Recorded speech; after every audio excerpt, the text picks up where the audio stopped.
Hindi medium academy में आप सभी का स्वागत है। आज इस वीडियो में हम देखेंगे कक्षा 8 का जो अध्याय 2 है, एक चर वाले रैखिक समीकरण, इसके ऊपर कुछ बहुविकल्पीय प्रश्न। तो ये बहुविकल्पीय प्रश्न का भाग 2 होगा जो इस चैप्टर पे हम देखने वाले हैं। इस चैप्टर पे जो बहुविकल्पीय प्रश्न का भाग 1 है वो मैं इससे पहले अपलोड कर चुका हूँ।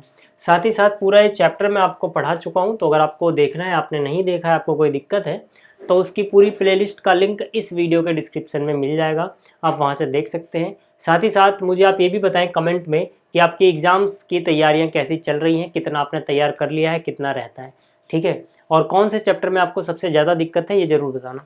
चलो शुरू करते हैं पहले प्रश्न से। ठीक, पहले प्रश्न में बोला गया है किसी संख्या के दुगने में 8 जोड़ने पर 32 प्राप्त होता है, वह संख्या क्या होगी। ठीक है, मतलब संख्या है कोई, उसका दुगना करो, उसमें 8 जोड़ो तो 32 मिलना चाहिए। तो हमें बताना है ये कौन सी संख्या होगी। आपके पास ऑप्शन है ए बी सी डी ये सारे, ठीक है। इनमें से बताना है कौन सी होगी। आप वीडियो को रोको, पॉज करो और फिर आप खुद से ट्राई करो और फिर उसका जो आंसर आता है वो कमेंट में लिखो, ए बी सी या डी, ठीक है ना। अगर आप खुद से ट्राई नहीं करते हो, सिर्फ मैं कराता हूँ, देख लेते हो, तो इससे आपको कुछ ज़्यादा फायदा होने वाला नहीं है। ठीक है, आप खुद ट्राई करो, ठीक है। वीडियो रोको और बताओ कि इनमें से कौन सा ऑप्शन सही होगा। ठीक, तो मैं ये मान के चल रहा हूँ आपने वीडियो रोकी थी और आंसर ट्राई किया था, ठीक है। अब देखो इसका सही आंसर क्या होगा। देखो क्या बोला गया है कि कोई संख्या है, ठीक है ना। क्या बोला गया है कि कोई संख्या है, इसका 2 गुना, मतलब इस संख्या को 2 से गुणा कर दो, इसके दोगुने में 8 जोड़ते हैं तो कितना मिलता है 32। यही तो है और हमें बतानी कि ये संख्या क्या है, ठीक है। तो एक तरीका तो ये है कि इस संख्या को मैं x मान लूंगा, तो 2 गुणा में x जमा में 8 बराबर 32 है, तो यहाँ से x का मान निकाल लूंगा। 8 माइनस में जाएगा, जो बचेगा 2 डिवाइड में जाएगा। एक तरीका तो ये है। दूसरा तरीका क्या है कि मैं ऐसे नहीं करता। मैं क्या करता हूँ, क्योंकि यहाँ पे ऑप्शन दिए हुए हैं ना, ऑप्शन नहीं दिए होते तब हम ऐसे ही करते हैं। यहाँ पे ऑप्शन दिए गए हैं तो मैं एक एक करके ट्राई करूंगा कि कौन इस कंडीशन को फुलफिल कर देता है। जैसे अगर मैं मान लेता हूँ कि चलो देखते हैं 12 वो संख्या है या नहीं, तो मैं क्या करूंगा, 12 का दुगना कर लूंगा, ठीक है। तो मैंने क्या किया, 12 लिया, मैंने 12 का दुगना करा। पहले मैंने देखा अगर वो संख्या 12 है तो 12 का दुगना होगा 24। अब जो मुझे 24 मिला उसमें 8 जोड़ने पे देखते हैं कितना आता है। 8 जोड़ा तो कितना आ गया 32।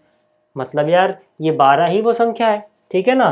तो नहीं आगे चेक करना पड़ेगा, ठीक है। 12 ही वो संख्या है जिसका दुगना करोगे और 8 जोड़ दोगे तो 32 मिल जाएगा। मान लो अगर ऐसे ये गलत आ जाता, ठीक है, तो हम अगला ट्राई करते, फिर अगला, ठीक है। आप इसको ऐसे भी कर सकते हो, या फिर आप जैसे कि वहाँ पे समीकरण बनाई थी 2x जमा में 8 बराबर 32, वैसे भी कर सकते हो। चलो अब देखो जो प्रश्न संख्या 2 है काफ़ी अच्छा प्रश्न है, ठीक है। इसको जरा ध्यान से देखना। इसमें क्या बोला गया है, संख्या 40 को 2 भागों में इस प्रकार बांटा गया है कि पहली संख्या का 1/5 भाग दूसरी संख्या के 1/3 भाग के बराबर है। यदि पहली संख्या x है, यदि पहली संख्या x है तो निम्न में से कौन सा समीकरण सही है। आपके सामने देखो 1 2 3 4, ये 4 विकल्प दिए गए जिसमें से हर एक विकल्प एक समीकरण है। तो इनमें से कौन सा समीकरण इस बात को सही सही बताता है, ये आपको बताना है। वीडियो रोको और सोचो, ठीक है। आसान है, ज़्यादा कठिन नहीं है, थोड़ा सा सोचोगे समझ में आ जाएगा, ठीक है। ट्राई करो कि इनमें से कौन सा सही है और उत्तर जरूर देना कमेंट में, ठीक है ना। चलिए मैं ये मान के चल रहा हूँ कि आपने वीडियो रोकी थी, ठीक है, और ट्राई किया होगा। अब देखो क्या बोला गया है, आपके पास एक संख्या है 40, ठीक है। जरा ध्यान से देखना क्या बोला गया है कि आपके पास संख्या जो है ना, ठीक है, वो है 40। अब इस 40 को आप 2 अलग अलग टुकड़े कर देते हो, यानी 2 छोटी छोटी संख्याएं बना देते हो इस 40 की, ठीक। यहाँ पे जो आई वो पहली संख्या, इधर जो आई वो दूसरी संख्या। तो 40 से आपने 2 टुकड़े 2 भागों में इसको बांट दिया। क्या बोला गया कि जो पहला टुकड़ा या पहली संख्या अगर वो x है, ठीक है, तो इनमें से कौन सा समीकरण सही है। कंडीशन ये है कि पहली संख्या का 1/5 भाग दूसरी संख्या के 1/3 भाग के बराबर है। कौन सा सही होगा, सीधा सा आंसर है कि पहले ये देखते हैं कि टुकड़े कौन कौन से हुए होंगे। तो अगर पहली संख्या x रही होगी तो दूसरी संख्या अपने आप 40 में से x कम कर दो, मिल जाएगी, है ना। जैसे जैसे मान लो अगर पहली संख्या मान लो 10 होती, पहली संख्या कितनी होती 10, है ना, x भूल जाओ, पहली संख्या 10 होती तो दूसरी कितनी होती भाई। कुल तो आपके पास 40 रुपए थे, 40 रुपए में से 10 इधर आ गए तो इधर कितने बचेंगे, 40 में से 10 कम कर दो, कितने बचेंगे 30 बचेंगे। यानी कि अगर आपने इधर 10 रखा तो इधर 30 बच रहा है। कैसे आया 30, 40 में से 10 घटा के ही तो आया। तो यहाँ पे तो 10 तो मैं ऐसे ही मान के चल रहा हूँ, असलियत में मुझे पता थोड़ी है कितना, तो मैं तो x बोलूँगा। तो यानी कि अगर इधर x आ रहा है तो 40 में से x कम कर दो। ठीक है, इतना समझ में आ गया कि अगर एक संख्या के दो टुकड़े हो रहे हैं, पहला x होता है तो दूसरा 40 माइनस x होता है, ये आप याद रखना। अब इसके बाद जरा प्रश्न में देखो, इसमें क्या बोला गया था, पहली संख्या का 1/5 भाग, यानी कि जो ये पहली संख्या आपको दिख रही है x, इसका 1/5 भाग, मतलब 1/5 से इसको गुणा कर दो, बराबर हो जाता है, किसके बराबर हो जाता है, दूसरी संख्या। ठीक है, दूसरी संख्या के 1/3 भाग के, यानी कि जो ये दूसरी संख्या है इसके 1/3 भाग के। ठीक है, इसको थोड़ा जगह बना लूँ मैं। ठीक है, इस दूसरी संख्या के 1/3 भाग के। ठीक है, तो इसका क्या मतलब होगा, देखो x को 1 से गुणा करोगे x हो जाएगा, नीचे कितना है 5, बराबर 40 माइनस 1 को 1 से गुणा करोगे तो 40 माइनस x रहेगा, बटे में कितना हो जाएगा 3। ठीक है, ये आपको नजर आ रहा होगा। तो मतलब क्या, इनमें से कौन सा सही है, देखो ये रहा, x/5 बराबर 40 माइनस x बटे में 3। ठीक है भाई, उम्मीद करता हूँ आपको ये प्रश्न समझ में आ गया होगा। चलिए अब देखते हैं अगला प्रश्न। अब देखो जो अगला प्रश्न है, प्रश्न संख्या 3, इसमें इस समीकरण को सॉल्व करो, x का मान निकालो और बताओ कि इनमें से कौन सा सही उत्तर है। ठीक है, तो ये तो आप आराम से कर सकते हो, तो आसान है, इसमें ज़्यादा कोई दिक्कत नहीं होनी चाहिए। थोड़ा टाइम लो, ठीक है, थोड़ा मतलब थोड़ा, बहुत ज़्यादा मत ले लेना।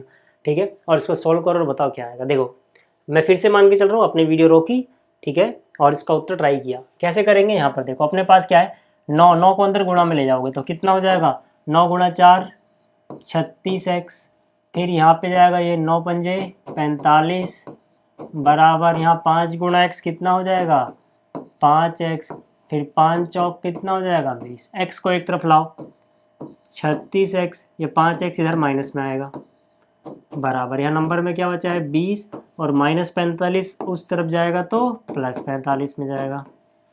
36 में से 5 गया 31x, ठीक है, और यहाँ कितना बचा 65, तो x का मान कितना आ गया 65 बटे में 31। कौन सा ऑप्शन सही है, ऑप्शन डी। ठीक है भाई, तो ये तो आसान सा था ना, इसमें ज़्यादा कुछ ऐसी टेंशन वाली बात है नहीं। चलो अगला देखो, अगला क्या है, यानी प्रश्न संख्या 4, एक संख्या में 12 जोड़ने पर वह 20 हो जाती है, इस कथन के लिए सही समीकरण कौन सा है। ठीक है, तो सब में देखो x में ऑप्शन दिया गया है, तो आप क्या बोलोगे कि भैया मान लेते वो संख्या x है। ठीक, अब क्या बोला गया है, संख्या में 12 जोड़ दो, तो हम x में 12 जोड़ देंगे, तो कितनी हो जाती है, मतलब कितने के बराबर हो जाती है, 20 के बराबर हो जाती है, तो यहाँ आ जाएगा 20। यानी कि जो ये 4 ऑप्शन दिए गए थे, इनमें से जो ऑप्शन डी है, x में 12 जोड़ा 20 मिला, ये ऑप्शन सही है। ठीक है, ऑप्शन डी। तो ये तो आसान सा था। ठीक है, ये भी आसान सा था। अगला देखो जो प्रश्न संख्या 5 है, इसमें बोला गया है अगर x एक सम संख्या है, अगर x एक सम संख्या है तो इसकी अगली दो क्रमागत सम संख्याएं क्या होंगी। ठीक है, x एक सम संख्या है, इसकी अगली दो क्रमागत लगातार आने वाली सम संख्याएं जो इसके बाद आएंगी वो क्या क्या होंगी। ठीक है ना, दो इसके बाद की बतानी है। ऑप्शन ए x+1 x+2, ठीक है, ऑप्शन बी ये रहा आपके सामने, ऑप्शन सी ये रहा, ऑप्शन डी इनमें से कोई नहीं। ठीक है, सोचो, थोड़ा दिमाग लगाओ और फिर इसका उत्तर देने की कोशिश करो। ठीक है, वीडियो रोक दो थोड़ा और फिर बताओ कि क्या आएगा। ठीक, तो मैं फिर से मान के चल रहा हूँ, अपने वीडियो रोकी थी और इसका उत्तर ट्राई किया था। तो देखो इसका सही उत्तर क्या होगा। ठीक है, यहाँ पे हमें इसका सही उत्तर देने के लिए एक सिंपल सा आप मान लो कि अगर आपके पास कोई सम संख्या होती है ना, कोई भी सम संख्या ले लो जो आपके मन में आए, मान लो मैंने ले लिया 4 ले लिया, तो इससे अगली सम संख्याएं निकालने के लिए आप इसमें कितना जोड़ते, जोड़ने का ही क्यों बोल रहा हूँ, क्योंकि यहाँ पे उत्तर जोड़ के दिया हुआ है, कुछ जो सम संख्या x थी उसमें जोड़ के दिया है। देखो इससे अगली सम संख्या 6 होती, फिर उससे अगली सम संख्या 8 होती, क्योंकि लगातार आने वाली बतानी है, जो इसके क्रमागत आए लगातार अगली। तो 4 से 6 कैसे ला सकते हो, अभी 6 को 6 ना लिख के कुछ जोड़ के लिखना है 4 में ही, तो आप 4 में कितना जोड़ोगे, आप 4 में 2 जोड़ दोगे, है ना, और 8 लाना है और इसी 4 में जोड़ के लाना है, तो 4 में कितना जोड़ के 8 लाओगे 4। यानी कि अगर अपने पास सोचो यहाँ x होता, तो यानी कि यहाँ पे जैसे 4 में जो जोड़ा है, अगर यहाँ x होता, अगर यहाँ x होता तो हम x में 2 जोड़ते, अगर यहाँ x होता तो यहाँ पे x में हम 4 जोड़ते। आ गया ना लॉजिक, कि अगर आपके पास कोई सम संख्या है उससे अगली सम संख्या निकालनी है तो उससे 2 ज़्यादा होगी, फिर उससे भी अगली, उससे 4 ज़्यादा होगी। यानी कि अगर अपने पास सम संख्या कितनी थी, सम संख्या x थी, तो अगली सम संख्या क्या होगी x प्लस 2, और उससे अगली क्या होगी x प्लस 4। कोई भी आप ले सकते हो। जैसे मान लो आपने को एक सम संख्या ले ली 20, तो अगली सम संख्या क्या होगी 20 प्लस 2 यानी 22। फिर अगली सम संख्या क्या होगी 20 प्लस 4 यानी 24। चाहे आप देख लो 20 के बाद अगली सम संख्या 22 होती है, उससे अगली 24 होती है। तो कैसे आता है, पहले में 2 जोड़ दो फिर 4 जोड़ दो। ठीक है, तो ये ऑप्शन सही होगा कि x थी तो x जमा 2 x जमा 4। तो उम्मीद करता हूँ आपको ये 5 सवाल समझ में आए होंगे। तो इस वीडियो में इतना ही, जल्दी मिलेंगे और क्वेश्चंस के साथ, इंपॉर्टेंट क्वेश्चंस के साथ। फिलहाल इस वीडियो में इतना ही। इस वीडियो को देखने के लिए धन्यवाद।